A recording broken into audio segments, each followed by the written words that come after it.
Ripped the ass out of my freaking pants. Alright. But for a noble cause, so. That's it. Oh, it goes like that, yeah. I was working in, been working in the rain suit at least once a week now for a little while. So I ripped the ass out of my pants. Now the sun's kind of coming out. Don't know what it's going to do, but I did get some work done today, so that's the good news. But now I got to go put the furniture back because I promised I was going to put the deck for me. What's up, Gazoo? You see him? Drinking out of that moldy water again? Good boy. Good boy. Poor guy only got 23 hours of sleep last night. It smells like chainsaw, whippersnipper death in here. And that little angry little bastard over there. Oh, I love him. And yeah, I'll try to keep the... I could just put that somewhere. Just put it like that. There's my whippy snipper. So I used a whole bunch of tools today. So I went over to one of my regulars. I didn't know how far I was going to get, but I ended up just working. Gas fumes. Oh man, am I going to be... I'm going to be seeing pink elephants. Holy man. Oh, mini beast. That little saw there is so cool. That's 31 cc's of... you know, Manitoba branch murder and mayhem. I'm like running around the yard with the thing like a maniac. It was so fun in my rain suit. I would have kept going, but my glasses were so freaking fogged up and dirty, and I can normally barely see out of these things. Like I go through these things like crazy, but I couldn't see nothing. It's like, well, I better stop before I cut my own leg off or something. But yeah, I gotta go find out what the rain has done to my poor painted deck from I gotta crack a window. Holy that is gassy in here. So I gotta go put up, like, one of my clients, her family's coming up like in consecutive weekends. So like part of the family comes up for, you know, just so there's not too many, because too many people. Like, it's a big family, right? It's like, okay, well, you guys come this weekend, you guys come next weekend, so I have a place for y'all, right? And yeah, there's Randy again. It's about the 5th time today I've seen him. He's flying. He's flying in that truck. Mind you, if I had a dump truck, I'd be driving it like that too.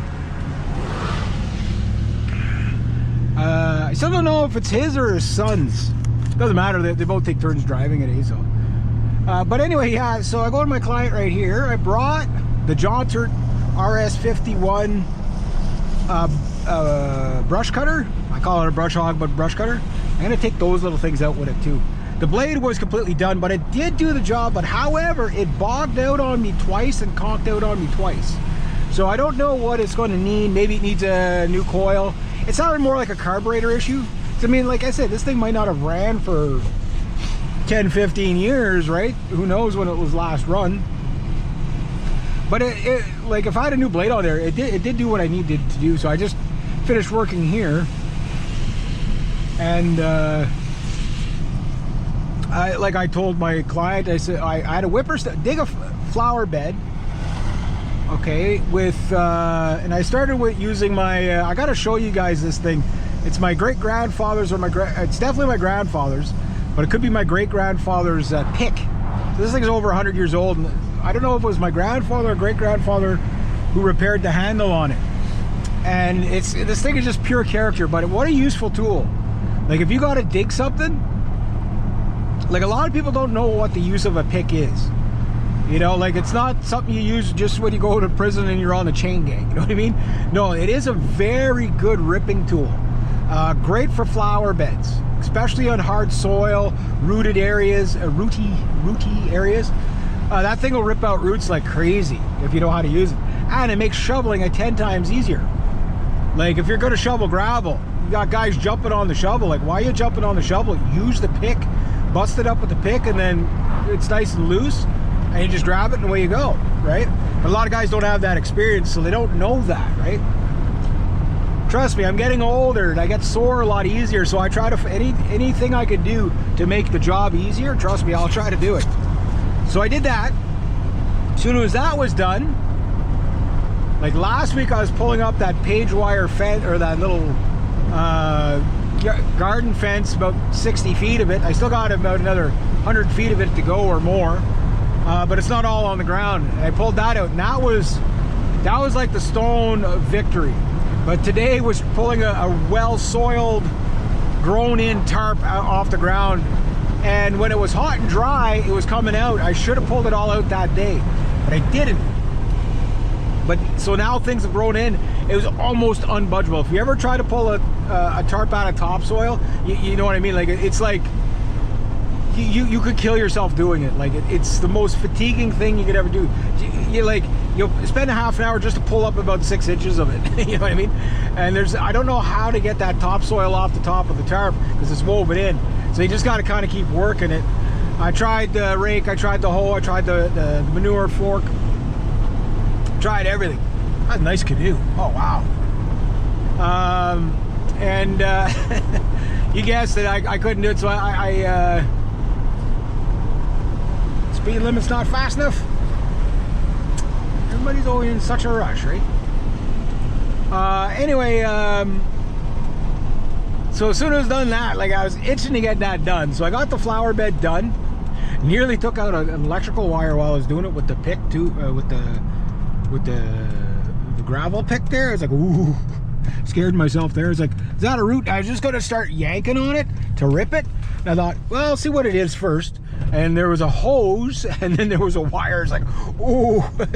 So I nearly died today in the rain, picking out wires out of the ground, like live wire on it. I was like, oh yeah. So I showed her that it was there. I said, you got a power line and you know, like a little wire in there, and I thought it was a water tube, but it wasn't.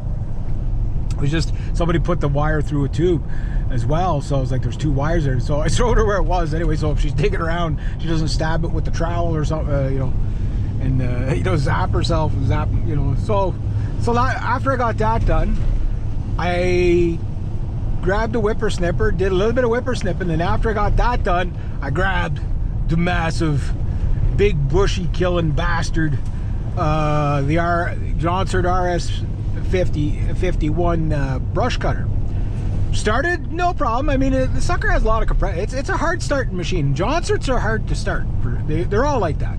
But it looks like Husqvarna bought out Johnson, because I was on the Husqvarna site and it said they'll no longer be carrying Johnson products. So I don't know. They're both from Sweden, right?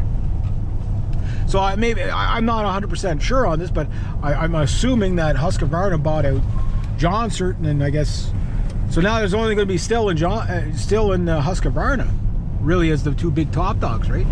I'm more of a still guy myself, but you know, is what it is, right? All of that is a tree fell there from the storm yesterday, or 2 days ago. Oh, look at that, eh? There was a lot of that. Look at that damage. I'm not going to drive on his yard like I normally do, especially because he's there. So anyway, the Johnson fired up, ran, did its thing. The blade was as dull as I thought, but I still massacred like a couple of like 2.5, 3-inch roots. Just sit there bashing the shit out of it until it did, kind of like just mangled the shit out of it until I got those 3 big roots out of there. So now she can go through with the lawnmower and kill those Manitoba maples by the rose bush. And I took everything else down, and it was going good, and then it was just like,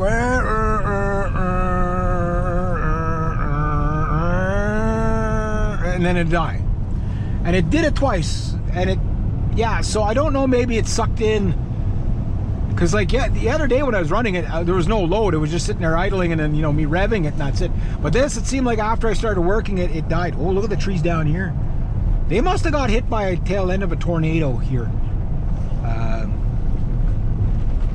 Yeah. So anyway, yeah, so I played with that, but the harness fit good. Everything was good like that. I ripped the pants out of the butt end. Oh, look at the trees here. Holy jeez.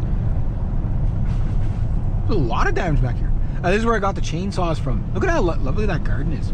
So I'm going to owe them a lot of time. I still wonder if that's a garbage can or if that's scrap metal.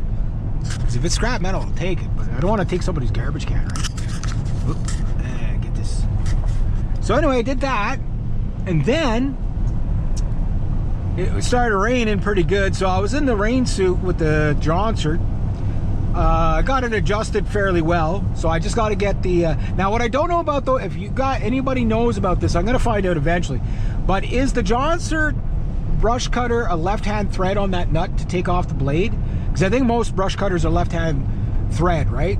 Because I got to take that blade off to see if I can find a new one, which is not that expensive, you know, as long as the hole fits the same. They're pretty much universal, right? Wow, look at the mess back here. Mind you, it was crazy windy, so this might be more of a rescue mission than a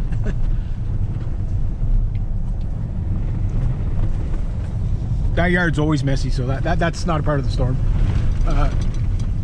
So anyway, I did that, and then I got to bring out Mini Beast. I'll tell you about that in the next video.